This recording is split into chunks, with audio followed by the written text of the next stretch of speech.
नमस्कार माझ्या सर्व मैत्रिणींना. तर आज मी क्रिस्पी आणि टम्म फुगलेली पुरी कशी बनवायची, त्यासाठी कोणत्या ट्रिक्स वापरायच्या किंवा आपली पुरी का फुगत नाही, या सर्व गोष्टी आजच्या व्हिडिओमध्ये सांगणार आहे. तर वेळ न घालवता पटापट आपल्या व्हिडिओला सुरुवात करूया. पुरीसाठी बघा, हे मी असं पीठ मळून ठेवले.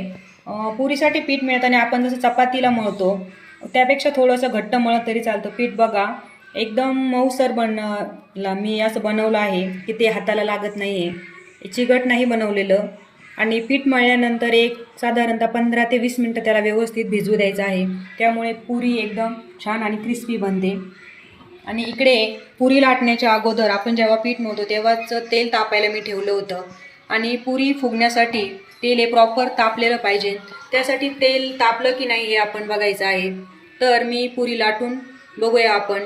मी तुम्हाला पुरी लाटून दाखवते की अशा प्रकारे पीठ मळल्यानंतर पुरी आपली कशी फुगते. आणि पुरी फुगण्यासाठी पुरी कशा पद्धतीने लाटायची हे सर्वात महत्त्वाचं आहे. तेच मी आजच्या या आपल्या रेसिपीमध्ये सांगणार आहे की पुरी फुगण्यासाठी ती कशी लाटायची आहे.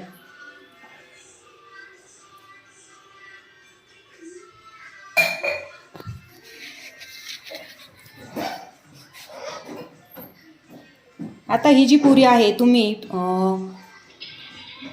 पीठ लावून सुद्धा लाटू शकता किंवा तेल लावून पण लाटू शकता. ही मी पीठ लावून लाटणार आहे. एकदम नॉर्मल पीठ घेणार आहे लाटण्यासाठी आणि ही पुरी लाटणार आहे.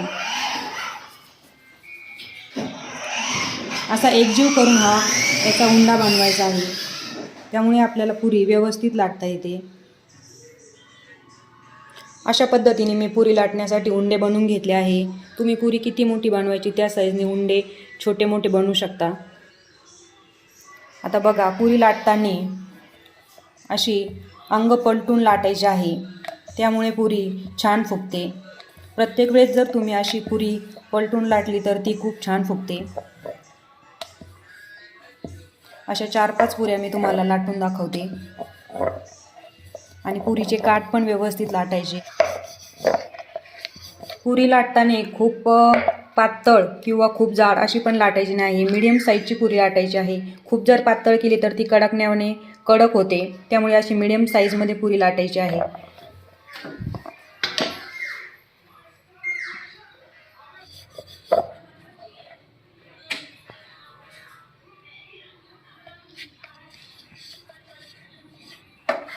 आता पुरी तेलात टाकण्यापूर्वी तेल आपलं तापलेलं आहे की नाही हे थोडंसं पीठ टाकून तेलामध्ये चेक करायचं आहे. बघा, अशा तेलाला उफळ्या फुटायला लागल्या की समजायचं की आपलं तेल प्रॉपर तापलेलं आहे. आणि त्यानंतरच पुरी तेलामध्ये सोडायचं आहे. आपल्याला किती पुऱ्या करायच्या आहे, साधारणतः पुरेशा प्रमाणामध्ये कढईमध्ये तेल पाहिजे की पुरी त्यामध्ये पूर्णतः बुडेल. आता आपण एक एक पुरी सोडून बघूया.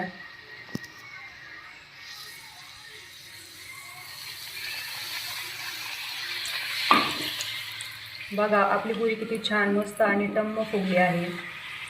आणि त्या पुरी टाकल्यानंतर गॅस मिडियम करायचा आहे. त्यामुळे ती एकदम जळणार नाही. आणि पुरीचा जसा कलर तुम्हाला आवडतो, ब्राऊन थोडीशी व्हाईटमध्ये, तशी तुम्ही करून ती काढू शकता. बघा, पुरी किती छान आणि मस्त फुगली आहे ती. त्यासाठी तेल हे व्यवस्थित तापलेलं पाहिजे आणि पीठ व्यवस्थित मळलं गेलं पाहिजे. या 2 गोष्टी आहेत. आणि सर्वात महत्त्वाचं म्हणजे तुम्ही लाटताना पुरी ही प्रत्येक वेळेस उलटून लाटली गेली पाहिजे, तर पुरी ही व्यवस्थित फुगते. बघा, मी पुरी उलटून लाटली होती. आणि पुरी अशी तेलामध्ये टाकल्यानंतर अशी थोडीशी त्याला झारीने थोडी दाबायची आहे. त्यामुळे ती लगेच फुगते. बघा, किती मस्त ही पुरी फुगली आहे. आणि पुरी टाकताना असं पूर्ण तेल नितळून ती एका पेपरवर घ्यायची आहे.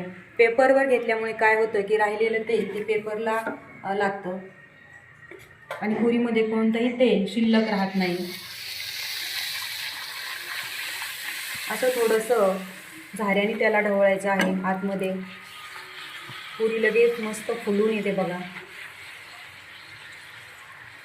पुरी बनवताना 3च महत्त्वाच्या गोष्टी असतात की पीठ चांगलं मळून घ्यायचं आहे, ते 15 ते 20 मिनटं भिजू द्यायचं आहे. आणि लाटताना पुरी प्रत्येक वेळेस उलटून दोन्ही बाजूने लाटायची आहे.